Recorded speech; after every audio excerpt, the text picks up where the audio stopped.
एक साल में यूजीसी नेट 2 साइकिल में कंडक्ट किया जाता है।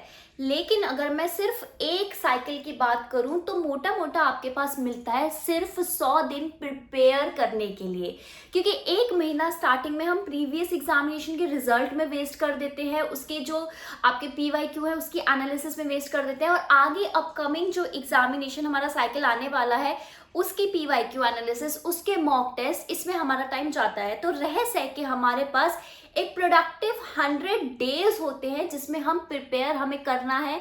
जो फर्स्ट टाइमर है उनको फर्स्ट टाइम सारे कंसेप्ट पढ़ने हैं और इस तरीके से पढ़ने हैं कि ये जो हमारी इतनी एक्सपोनेंशियल आजकल कट ऑफ जा रही है ना, उसको हमें टैकल करना है। और याद रखिए कि पेपर 1 भी हमें साथ में लेके चलना है। तो अब ये हम करें कैसे, किस तरीके से हम पीवाईक्यू की एनालिसिस करें?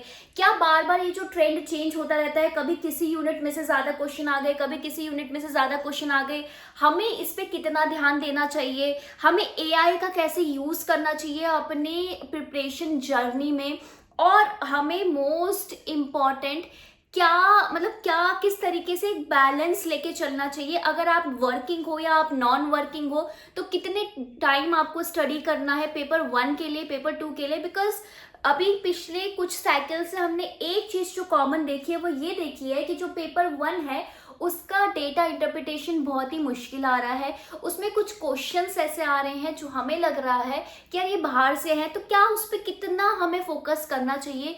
ये सारी चीज़ों के आंसर हम इस वीडियो में कवर करेंगे।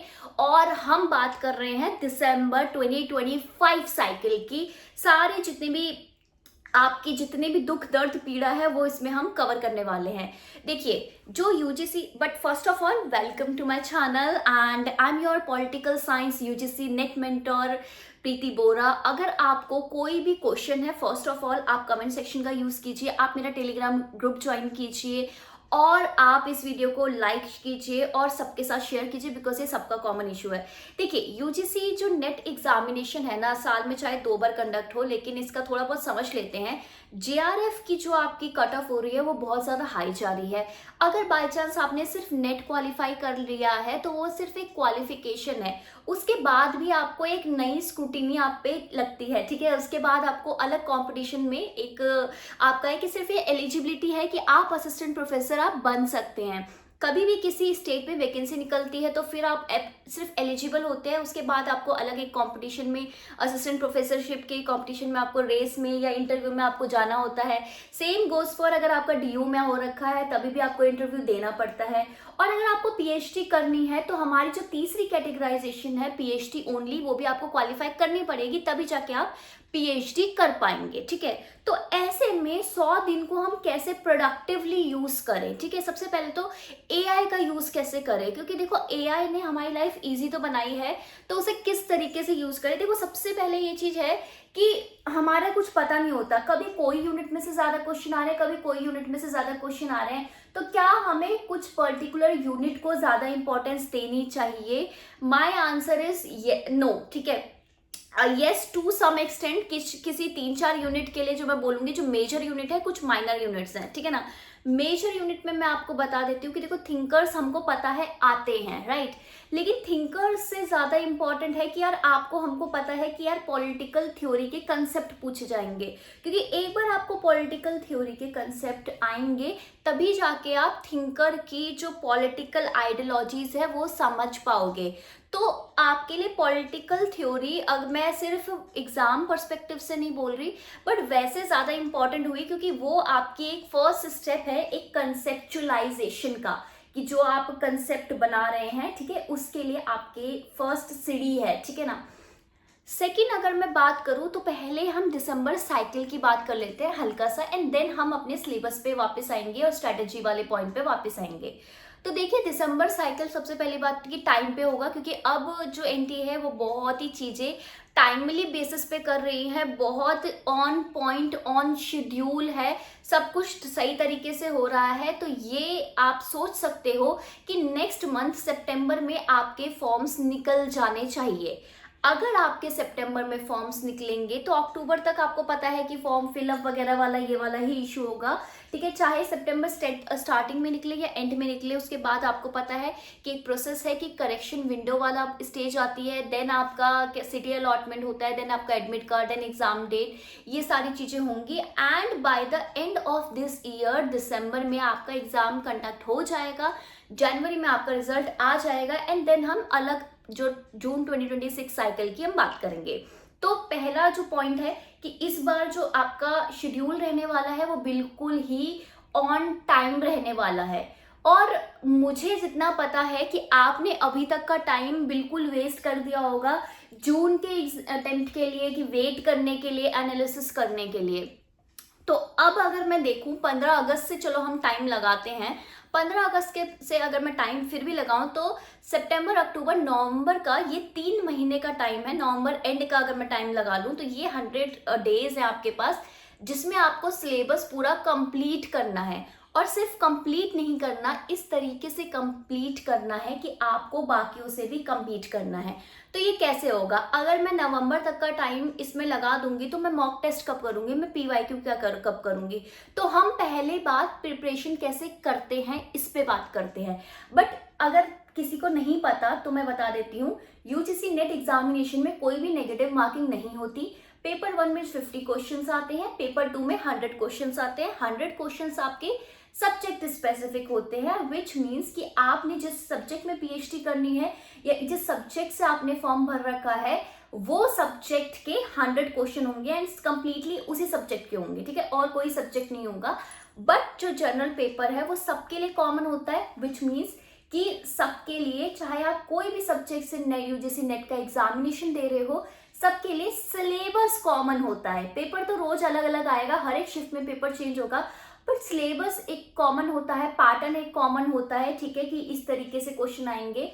जिसमें कि अगर मैं बात करूं तो आपके कैलकुलेशन स्किल्स आपको थोड़ा इम्प्रूव करने की जरूरत है, क्योंकि जो डेटा इंटरप्रिटेशन वाला जो क्वेश्चन है वो बहुत ही ज्यादा मुश्किल आ रहा है। लोग उसमें बहुत ज्यादा टाइम लगा देते हैं। उसमें ऐसा कंसेप्चुअली कुछ मुश्किल नहीं होता, बट कैलकुलेशंस इतनी टफ होती है, कैलकुलेशंस इतनी ट्रिकी होती है कि आप बहुत ज़्यादा टाइम भी लगा देते हो। उसके चक्कर में आपका जो पूरा एक रिदम है वो टूट जाता है, आप डिमोटिवेटेड हो जाते हो। सो डेफिनेटली मुझे पर्सनली ऐसा लगता है कि थोड़ा बहुत वैदिक मैथमेटिक्स आपको सीख लेना चाहिए। 2 डिजिट 3 डिजिट का जो मल्टीप्लिकेशन है, एटलीस्ट अगर आप उतना कर लेंगे तो आपके लिए ये वाला पार्ट ईजी हो जाएगा। आप यहाँ पे टाइम सेव करोगे, और जो आपका एक डिमोटिवेशन लेवल होता है या फिर थोड़ा एक ऐसा होता है ना कि यार अब ये भी नहीं हुआ, ये भी नहीं हुआ, वो आप वहाँ पे इम्प्रूव कर लोगे। अब ये मैं क्यों कह रही हूँ, क्योंकि आजकल कंपटीशन इतना ज़्यादा है कि अगर 150 क्वेश्चन है, 150 क्वेश्चन में से 120 क्वेश्चन से ज़्यादा अगर आप सही करोगे तब जाके आपको जीआरएफ मिल रहा है। ऐसे में एक एक क्वेश्चन मैटर करता है। और मैं ये तब बोल रही हूँ जब 10 क्वेश्चन हम लेके चलते हैं कि 10 क्वेश्चन ऐसे आएंगे जो किसी को भी नहीं आते होंगे, ठीक है ना। और यहाँ आता है हमारा 60-30-10 रूल। तो 60-30-10 रूल क्या है? तो 60% आपको क्या करना है, जो भी आप टाइम अपना डिवाइड कर रहे हैं या फिर जो भी आप प्रिपरेशन कर रहे हैं, जो भी आप एफर्ट्स डाल रहे हैं, 60% एफर्ट्स आपको पेपर 2 जो भी आपका सब्जेक्ट पेपर है वहां पे डालने हैं। 30% एफर्ट्स आपको पेपर 1 आप में डालने हैं, which is your general paper UGC net का, जो सबके लिए कॉमन होता है। और आपको डेली एटलीस्ट 45 मिनट्स पेपर 1 का प्रिपरेशन करना ही करना है, क्योंकि पेपर 1 में जो आपकी थ्योरीज हैं वहां पे तो लोग बहुत ही ज्यादा इंप्रूव कर रहे हैं based on previous year analysis, but calculation में, मैथमेटिकल रीजनिंग में लोग बहुत ज्यादा गड़बड़ कर रहे हैं। 10% एनर्जी आपको कहाँ डालनी है? तो 10% एनर्जी आपको डालनी है करंट अफेयर में, ठीक है। करंट अफेयर ऐसा नहीं है कि आपको बहुत ज़्यादा करना है, ऐसा कर देना है कि 20-30% आप सिर्फ करंट अफेयर पढ़ रहे हो, सिर्फ ये कर रहे हो, नहीं, ऐसा नहीं है। क्योंकि हर एक एग्जामिनेशन में एटलीस्ट 10 क्वेश्चन ऐसे होते हैं जो किसी को भी नहीं आते होते, ठीक है। उन 10 क्वेश्चन के लिए अगर आप बाकी का 90% सिलेबस को जेपरडाइज कर लोगे तो 150 में से 120 अबव मार्क्स आपके नहीं आने वाले, ठीक है, सॉरी बट नहीं आने वाले, ठीक है। करंट में भी वो सारी चीजें बहुत ज्यादा आ रही है जो कंटेम्पररी चल रही है। कुछ मीटिंग हो गई, कुछ ब्रिक्स की समिट हो गई, कुछ भी इंटरनेशनल समिट हो गई, इंटरनेशनल डिसीजन हो गई, इंडिया ने कोई स्कीम लॉन्च की, पॉलिसी लॉन्च की, कुछ एक मेजर स्टेप लिया, पॉलिसी इंपरेटिव है, वो सारी चीजें ज्यादा आ रही हैं। इंडिया की फॉरेन पॉलिसी में चीजें ज्यादा आ रही हैं। तो आप एक कैलकुलेटेड गेस लेके चलिए कि अगर आप करंट अफेयर भी कर रहे हैं तो आप इन डोमेन से ही करेंगे। क्या इंडिया में कोई केस चल रहा है, क्या इंडिया में कुछ ऐसा है कि कुछ एक आर्टिकल या फंडामेंटल राइट्स बहुत इंपॉर्टेंट है, कुछ इन्वायरमेंट ट्रीटीज बहुत इंपॉर्टेंट है, बिकॉज ये आपका सिलेबस का पार्ट है, तो वो आपसे करंट अफेयर के रूप में पूछा जाएगा। उतना ही करंट अफेयर रेलेवेंट है, क्योंकि उससे आगे अगर हम करंट अफेयर की बात करें तो करंट अफेयर का कोई भी अंत नहीं है। ठीक है, तो फिर करंट अफेयर बहुत ज्यादा अनलिमिटेड हो जाएगा और इतना ज्यादा एनर्जी आपको करंट अफेयर में डालने की जरूरत नहीं है। तो 60-30-10 का आप रूल का फॉलो करेंगे। फिर अगर आप वर्किंग प्रोफेशनल है तो आपको डेली 3 आवर्स देने पड़ेंगे। देखो 3 आवर्स नहीं होता तो 2 आवर 45 मिनट्स आपको देने पड़ेंगे। 2 hours for paper 2 and 45 minutes for paper 1। ठीक है, अगर आप वर्किंग प्रोफेशनल नहीं है, आप सिर्फ सब चीज छोड़ के यूजीसी नेट की तैयारी कर रहे हैं या साथ ही साथ कुछ और भी कॉम्पिटिटिव एग्जाम की तैयारी कर रहे हैं, तो मेक इट 6 आवर्स। ठीक है, 6 आवर्स की स्टडी आप करोगे। क्यों करोगे? क्योंकि ये सिर्फ एक 100 डे रन है। ठीक है ना, इस 100 डे में अगर आपने 6 आवर्स डेली आपने करके इसे क्लियर कर लिया तो फिर क्या है, यूजीसी नेट की जो वैलिडिटी है वो तो लाइफ टाइम रहनी ही है। जेआरएफ आप 2 साल तक की वैलिडिटी होती है। 2 साल तक आप अगर आप एडमिशन लोगे पीएचडी में तो आपको मंथली स्टाइपेंड मिलता है, विच इज ग्रेट। आपको पता होना चाहिए। अब जेआरएफ आपका 37,000 पर मंथ है। ठीक है, उसके बाद plus HRA based on tier 1, 2, 3 cities. ठीक है, और उसके साथ कंटिजेंसी फंड भी होता है हर 3 महीने में 2500 का। तो ये आपके लिए फाइनेंशियल इंडिपेंडेंस का भी एक स्टेप है और ये एक ऐसी फाइनेंशियल इंडिपेंडेंस आपको मिल रही है जिसमें आप रिसर्च, ठीक है, एनालिसिस, ये सारी चीजें कर रहे हो जिसका फ्यूचर बहुत ज्यादा ब्राइट है। देखो इंडिया में ना अभी धीरे धीरे इवॉल्व हो रही है कंसल्टेंसी। ठीक है ना, कंसल्टेंसी टेक्निकल जो फील्ड था उसमें बहुत ज्यादा थी, बट यहाँ पे थोड़ा इवॉल्व आपका ज्यादा हो रहा है। अब ये चीज, ये जो पोजीशन है बहुत ज्यादा आ रही है। तो आपको सिर्फ आपके फील्ड की अगर नॉलेज होगी तो आप बहुत एक सिक्योर फ्यूचर कर पाएंगे। ठीक है, उसके साथ साथ आपके पास दूसरा ऑप्शन क्या है, assistant professor, think tank join कर लेना। ठीक है, इंटरनेशनल पोस्ट डॉक करना, बाहर भी जा सकते हो आप। ठीक है, ये सारे आपके पास ऑप्शंस हैं। अब बात करते हैं पैटर्न की। हर साल हम देखते हैं अलग अलग यूनिट में से क्वेश्चन आ रहे हैं। सो व्हाट टू डू, अब क्या करें, हम किस तरीके से उसको देखें, कैसे करें? क्योंकि एक बार एक जो पेपर है उसमें कॉन्स्टिट्यूशन से ज्यादा क्वेश्चन आ रहे हैं, दूसरी बार हम देख रहे हैं इंटरनेशनल रिलेशंस के बहुत ज्यादा क्वेश्चन आ रहे हैं, एक बार हम देख रहे हैं कि यार ये पब्लिक एडमिनिस्ट्रेशन के बहुत ज्यादा क्वेश्चन आ रहे हैं। तो कौन सी ऐसी बेसिक यूनिट है जो हमें पहले कवर करनी चाहिए? देखिए मैं आपको 4 यूनिट आपको बता रही हूँ जो आपको सबसे पहले कवर करनी चाहिए, और 2 जो वो ऐसी यूनिट है जो एक दूसरे से ज्यादा रिलेटेड नहीं है, तो आप बोर नहीं होंगे। जैसे अगर आप यूनिट 1, 2, 3 इकट्ठे पढ़ते रहोगे ना तो आप बोर हो जाओगे, क्योंकि सेम तरीके की पॉलिटिकल आइडियोलॉजीज, थ्योरीज के अराउंड बातें हैं। कहीं ना कहीं आपका दिमाग बंद हो जाएगा। और पढ़ना भी कैसे है वो भी मैं आपको अभी बता देती हूँ। तो सबसे पहले ना मैंने 4 अलग अलग स्लॉट्स बना रखे हैं। एक unit 1, 2, 3 which is political theory, राजनीतिक सिद्धांत, वेस्टर्न पॉलिटिकल थॉट और इंडियन पॉलिटिकल थॉट। ये तीनों जाते हैं एक स्लॉट में, क्योंकि ये कहीं ना कहीं बात कर रहे होते हैं पॉलिटिकल आइडियोलॉजीज के, पॉलिटिकल कंसेप्ट्स के। ठीक है ना, ये सारी चीजें। दूसरा स्लॉट आपके पास आता है जो आपका इंटरनेशनल आइडियोलॉजीज, इंटरनेशनल थ्योरीज के बारे में ज्यादा बात कर रहे होते हैं और हमारा डीलिंग दिखाते हैं, हमारा नेगोशिएशन, हमारी डिप्लोमेसी दिखाते हैं विद अदर नेशंस। ठीक है, which is slot number 2, comparative politics unit number 4। ठीक है, जो कि थोड़ी आपको मुश्किल लग सकती है, बट अगर आप मुझसे पढ़ोगे, ऑब्वियसली आपको पता है कि चैनल में पूरी कंप्लीट प्लेलिस्ट है हर एक यूनिट के लिए, कंप्लीटली फ्री। ठीक है, वो आप एक्सेस कर सकते हो। साथ ही साथ आप मेरी जो एप्लीकेशन है डिस्कवर स्टडी, वहां से आप नोट्स भी परचेज कर सकते हो, कंप्लीट कोर्स भी ले सकते हो जिसमें आपको सारी चीजें कराई जाएंगी। राइट, सो वो जल्दी चेकआउट कीजिएगा। तो मैं आपको बताती हूँ कि जो सेकंड आपका स्लॉट है उसमें comparative politics, international relations, specifically अब क्या आ रहा है, इंटरनेशनल रिलेशंस कंटेम्प्रेरी सेंस में और इंटरनेशनल रिलेशंस और कंपैरेटिव पॉलिटिक्स की एप्लीकेशंस में क्वेश्चन आ रहे हैं, जो आपके लिए थोड़ा मुश्किल हो सकता है अगर आप कंसेप्ट नहीं समझ रहे तो इनकी अंडरस्टैंडिंग बहुत जरूरी है। और इसी स्लॉट में तीसरी चीज आती है यूनिट नंबर 6, फॉरेन पॉलिसी, विदेश नीति। नेक्स्ट स्लॉट आता है unit number 7 and 8। Unit number 7 और 8 मोस्ट इंपॉर्टेंटली डील करता है कि इंडिया में कैसा कॉन्स्टिट्यूशनल फ्रेमवर्क है, क्या क्या हमारे पास राइट्स हैं, क्या ड्यूटीज हैं, हमारा जो लेजिस्लेचर, एग्जीक्यूटिव, जुडिशरी क्या है, किस तरीके से पॉलिटिकल इंस्टीट्यूशंस हैं, जो कि यूनिट नंबर 7 है, एंड पॉलिटिकल प्रोसेसेस जो यूनिट नंबर 8 है वो कैसे होती है। और इसमें पहले जो बहुत स्ट्रेट फॉरवर्ड क्वेश्चन आते थे कि आपसे कुछ प्रोसीजर पूछ लिया, कुछ मोशंस पूछ लिए, कुछ मतलब आपसे फंडामेंटल राइट्स पूछ लिए, बट अब यूनिट नंबर 8 में ऑथर स्पेसिफिक जो आपके थिंकर्स है उनकी थ्योरीज स्पेसिफिक, उनकी बुक स्पेसिफिक क्वेश्चंस, उनकी जो कंसेप्ट्स है उससे रिलेटेड क्वेश्चंस ज़्यादा आ रहे हैं, जो कि थोड़ा मुश्किल है कंपेयर टू अगर हम अपने कार्य जो राजनीतिक प्रक्रिया है उससे हम कंपेयर करें तो, ठीक है ना। सो ये तीसरा स्लॉट है। चौथा स्लॉट हमारे पास आता है unit number 9, public administration, and unit number 10, governance policy, ठीक है ना, पब्लिक पॉलिसी एंड गवर्नेंस, ठीक है।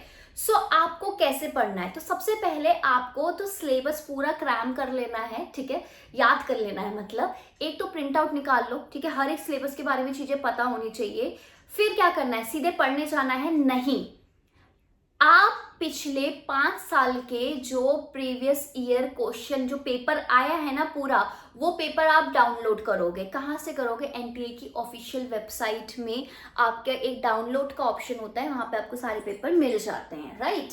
और अगर नहीं मिल रहे तो मेरे टेलीग्राम चैनल आप ज्वाइन कर लेना, मैं वहाँ पे आपको प्रोवाइड करा दूंगी।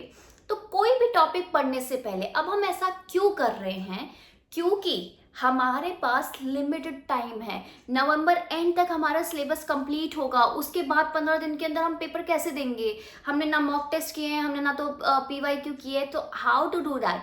तो मेरा जो स्ट्रैटेजी होती है वो थोड़ी रिवर्स इंजीनियरिंग से ज़्यादा इंस्पायर्ड है कि आप क्या करोगे, पहले आप क्वेश्चंस देखोगे। सपोज मैं आज क्या बोलते हैं रूसो को पढ़ने वाली हूँ, या मैं आज जॉन रॉल्स को पढ़ने वाली हूँ, मेरा ये टॉपिक है आज का, तो मैं पिछले 5 पेपर में देख लूंगी कि यार ये जॉन रॉल्स से रिलेटेड क्या क्या क्वेश्चंस आए हैं, ठीक है, कि क्या क्या क्वेश्चंस आए हैं, ताकि मुझे एक आइडिया हो जाए कि अगर मैं किसी एक पर्टिकुलर थिंकर को पढ़ रही हूँ तो उनका क्या कंसेप्ट ज्यादा इंपॉर्टेंट है, किस तरीके से वो थिंकर्स को पूछा जा रहा है, ताकि मुझे पता चले कि यार अभी कंटेम्प्रेरी सेंस में, और हम जो भी पेपर देते हैं पुराने से देख रहे हैं कि क्या किस डायरेक्शन में ये थॉट जा रहा है, ठीक है ना। तो पहले मैं पेपर देखूंगी, ठीक है। अब इससे क्या होगा ना कि आपके टॉपिक के साथ साथ ही आपका पीवाईक्यू पूरी तरीके से प्रिपेयर्ड हो जाएगा, आपको अलग से पीवाईक्यू करने की जरूरत नहीं पड़ेगी। हाँ, आप क्या कर सकते हैं, फुल लेंथ पेपर कर सकते हैं पीवाईक्यू के बाद में उठा के, एक बार जब आपका पूरा होता है एज अ रिविजन, तो वो अलग बात है, लेकिन आपको पहले पीवाईक्यू देखना है। मैं पर्सनली ऐसे ही करती हूँ कि जैसे अगर मुझे कोई भी टॉपिक पढ़ना है, कोई भी एग्जाम देखना है, तो सबसे पहले मैंने उसका पीवाईक्यू उठा लिया 3-4 टाइम का, मेरे को पता है इस टॉपिक में से अच्छा ये क्वेश्चन आ रहे हैं, मैंने एक हल्का सा लिख लिया, ठीक है, वो क्वेश्चन लिख लिया, चाहे मैं ऑप्शन ना लिखूं, ठीक है, मैं क्वेश्चंस लिख लिया, या एक जगह मैं उसे कॉपी पेस्ट करके ले आऊं, या एक जगह मैं उसे नोट कर लूं, और फिर मैं उसको पढ़ना शुरू करूं, और उसी पेज में मैं फिर अलग एरो डाल डाल के लिखती हूँ, अच्छा ये भी इंपॉर्टेंट है, अगर ये पूछा गया है पिछले 5 साल में, ये नहीं पूछा गया तो ये पूछा जा सकता है, ठीक है, इस तरीके से हम करते हैं। ऑब्वियसली यूजीसी नेट जीआरएफ का जो एग्जाम है दैट इज नॉट समथिंग कि आप एक ग्रेजुएशन में एडमिशन लेने के लिए दे रहे हो, या फिर आप मास्टर्स में एडमिशन लेने के लिए दे रहे हो, so they already expect you to be smart, ठीक है। एनटीए कोशिश को पता है कि आपने मास्टर कर रखा है तो आप उस लेवल का आपके पास ये होना चाहिए, ठीक है, आपको पता होना चाहिए कि अच्छा आगे क्या पूछा जा सकता है, राइट। और लोगों को पता भी है, तभी वो इतनी हायर कट ऑफ में जा रहे हैं, उनके इतने मार्क्स आ पा रहे हैं। एग्जामिनेशन का लेवल अगर मैं बात करूं तो बीच में बहुत ज़्यादा हाई, बहुत ज़्यादा हार्ड हो गया था, बट अभी मॉडरेट टू एवरेज चल रहा है। बट स्टिल अगर मॉडरेट पेपर है तो कट ऑफ हाई चली जाती है। That means people are very serious. अगर आप इसे लाइटली लेके करेंगे तो आपका नहीं हो पाएगा। तो बहुत ही फोकस तरीके से करना है, ठीक है, प्रिपरेशन। साथ ही साथ आपको एक और चीज करनी है, वो ये चीज है कि जो भी आप प्रिपरेशन करते हैं, जैसे कि कोई भी आप टॉपिक पढ़ रहे हो तो उस टॉपिक के 1 पेज नोट आपके पास होना चाहिए। मैं हमेशा 1 पेज नोट हमेशा मैं रिकमेंड करती हूँ। What do you mean by 1 page note? 1 page note होता है कि सपोज उस टॉपिक के बारे में 10 कहानियां हैं, बहुत सारी बुक्स हैं, ठीक है, बहुत सारी चीजें हैं, लेकिन मुझे क्या करना है, मुझे उस टॉपिक के बारे में सारी इंफॉर्मेशन 1 पेज में डालना, मतलब इतना ही लिखना है। इंपॉर्टेंट चीजें आपके पास लिखी होनी चाहिए। चाहे आप नोट्स खरीद क्यों ना रहे हो, स्टिल आपके पास खुद के 1 पेज नोट एक टॉपिक के बारे में होने चाहिए। फॉर एग्जाम्पल, अगर मैं जॉन लॉक के बारे में बात करूंगी तो जॉन लॉक के बारे में मुझे 1 पेज में सारा मेरा लिखा होना चाहिए, ठीक है, सारी चीजें 1 पेज में आनी चाहिए। इतने शॉर्ट नोट आपको बनाने हैं, लॉन्ग नोट्स किसी को नहीं बनाने, क्योंकि ऐसे तो आप सिर्फ नोट्स फॉर्मुलेशन में आप लग जाएंगे, आपको कुछ नहीं समझ में आएगा और 2 अटेम्प्ट में कम बढ़ेंगे पूरे नोट फॉर्मुलेशन के लिए। इसलिए मैं हमेशा सजेस्ट करती हूँ कि ऑल यूनिट नोट्स पक्का आप बाय कर लो, ठीक है, आप में से, जो कि इंग्लिश और हिंदी दोनों में अवेलेबल है। साथ ही साथ 2-3 टाइप के नोट्स अवेलेबल है, तो उधर शॉर्ट लॉन्ग सब आपको मिल जाएगा।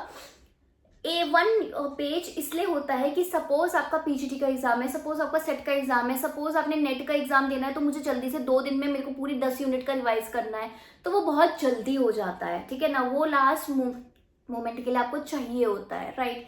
सो दैट इज समथिंग आपको जिससे कॉम्प्रोमाइज नहीं करना है। अब बात आती है कि क्या मुझे स्टैंडर्ड बुक पढ़नी है, तो मेरा आपसे ये क्वेश्चन है कि क्या आप स्टैंडर्ड बुक पढ़ पाएंगे 100 दिन में, अगर आपको 10 यूनिट प्रिपेयर करनी है? ऑब्वियसली सारी तो नहीं पढ़ पाएंगे, बट ऐसा नहीं है कि टोटली आपको स्टैंडर्ड बुक को इग्नोर करना है, which is a huge mistake, ठीक है ना।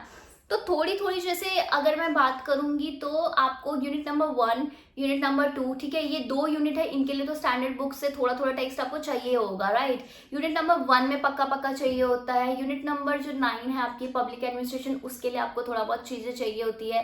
कंपेरेटिव पॉलिटिक्स के लिए आपको चाहिए होती है। तो जहां जहां आपको लग रहा है कि यार ये मेरा बुक के बिना नहीं हो पाएगा, वहां आप बुक पढ़िए, बट बुक पूरी नहीं पढ़नी है। यूनिट 1 तो पक्का ही पढ़ना है, ठीक है। पॉलिटिकल थ्योरी की बुक पढ़नी ही पढ़नी है, ठीक है, चाहे ओपी गाबा पढ़ो, एंड्रू हेवुड पढ़ो, बट पढ़नी ही पढ़नी है, राइट, क्योंकि उससे आपका कंसेप्ट फॉर्मुलेशन होता है।